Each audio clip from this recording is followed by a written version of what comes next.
আসসালামু আলাইকুম, সবাই কেমন আছেন? আশা করি ভালো আছেন। তো আমিও আল্লাহর রহমতে আপনাদের দোয়া ও ভালোবাসায় অনেক ভালো আছি। তো আজকে তৈরি করে নেব কোরিয়ান স্পাইসি আলুর মাশরুম। এই আলু মাশরুমটা যে এখনও খাননি সে একবার ট্রাই করে দেখবেন, অনেক মজা লাগে। আর বিশেষ মজা এটার সসটার জন্য। তো আমি প্রথমে 500 গ্রাম আলু ছিলে নিয়েছি, কারণ এত ছিলা দেখাতে গেলে তারপর করতে দেখাতে গেলে অনেক বড় হয়ে যায় ভিডিও। তো আমি 500 গ্রামের মতো আলু ছিলে একদম কেটে কেটে নিচ্ছিলাম, বড় বড় করে কেটে আমি সিদ্ধর জন্য দিয়ে দেব। তো এটা এত মজা, যারা একবার এখনও খাননি তারা একবার ট্রাই করে দেখবেন। আর যারা খেয়েছেন তারা তো জানেনই। সবার কাছে হয়তো ভালো নাও লাগতে পারে, সবার কাছে তো সবটা ভালো লাগে না। এটার মেন মজা হয়েছে আপনার সসটার সাথে মিলিয়ে মিলিয়ে খাবেন তো খুব মজা লাগে। এমনিতে খালি খালি খেতে এত মজা না, কিন্তু সসটাই মেন ইয়া প্রথম আর কি।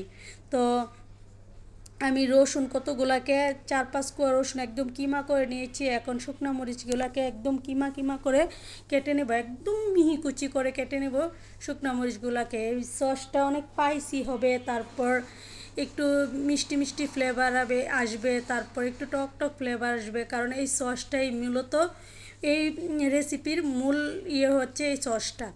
এই সসটা দিয়ে খেতে এত মজা লাগে এই রেসিপিটা। তো আমি কাঁচামরিচও 4-5টা কেটে নিচ্ছি, শুকনো মরিচও 3-4টা কেটে নিয়েছি। তো রসুনগুলোকেও কিমা করে নিয়েছি। এখন আমি আলুগুলোকে সিদ্ধ দিয়ে দিব। আলুগুলোকে এমনভাবে সিদ্ধ করব যেন আলুর গায়ে একটুও পানি না থাকে, একদম নিচ দিয়ে একদম শুকনো শুকনো হয়ে যায়। দেখুন আলুটা কত সুন্দরভাবে সিদ্ধ হয়ে গেছে, কারণ আলুটাতে পানি থাকলে এটা মাশরুমটা সুন্দরভাবে বানানো যায় না, একদম লিকুইডি চেটচেটা হয়ে যায়। তো এখন আমি আমার আলু মেশারটা পাচ্ছিলাম না, তাই হাতেই ভালোভাবে ম্যাশ করে নিচ্ছিলাম, কারণ একটু যেন দানা দানা না থাকে, একদম যেন ম্যাশ হয়ে যায়।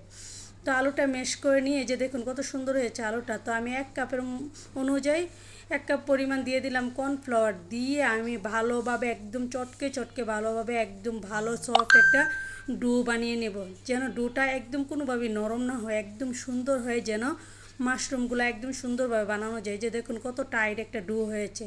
তো আমি একে একে মাশরুমগুলো বানিয়ে নিচ্ছি। তো মাশরুমগুলো একটা একটা করে বানিয়ে আমি একটা বোতল নিয়েছি, একটা কাচের বোতল জার নিয়েছি, কাচের জারটা দিয়ে মুখটা দিয়ে আমি বানাবো।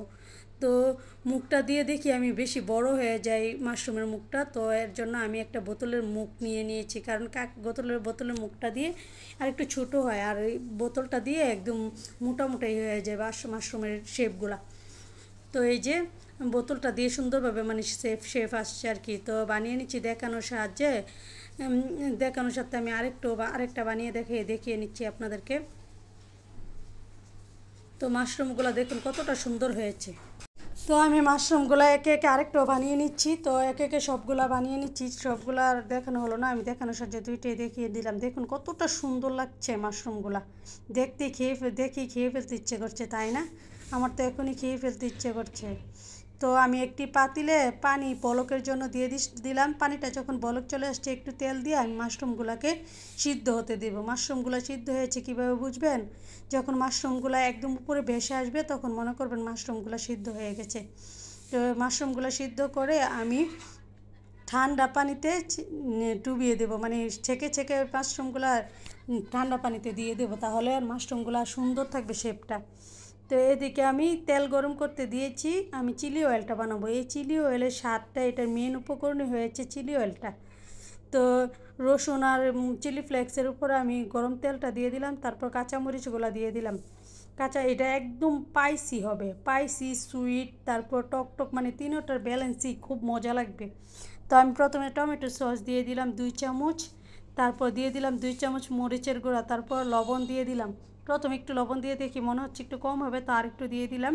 তারপর সয়া সস দিয়ে দিলাম 2 চামচ পরিমাণ, দিয়ে ভালোভাবে মিক্স করে নেব।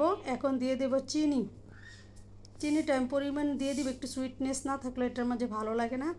তারপর দিয়ে দেব আমি ভিনেগার, সামান্য পরিমাণ ভিনেগার দিয়ে দেব, মানে এটার কাছে আমার কাছে টক মিষ্টি ঝাল যা সব ফ্লেভারই ভালো লাগে। মেন উপকরণ যেহেতু সসটা, তাই সসটাকে একটু ভালোভাবে বানিয়ে নিচ্ছি। আর দেখুন কালারটা কি সুন্দর আসছে, মানে সসটা দিয়ে ডুবিয়ে ডুবিয়ে খেতে এই রেসিপিটা খুবই মজা লাগে। তো আমি সসের সাথে সবগুলোকে ভালোভাবে মাশরুম মিলিয়ে নিচ্ছি, মিলিয়ে আমি সার্ভ করে নিচ্ছি। দেখুন কতটা সুন্দর লাগছে, সসটা দেখে এমনিতেই খেতে ইচ্ছে করছে। তো এই ডিপলিং সসটা খুবই মজা লাগে। তো সবাই এইভাবে যারা একবার ট্রাই করেন এভাবে ট্রাই করে দেখবেন। তো সবাই ভালো থাকবেন, আল্লাহ হাফেজ, আসসালামু আলাইকুম।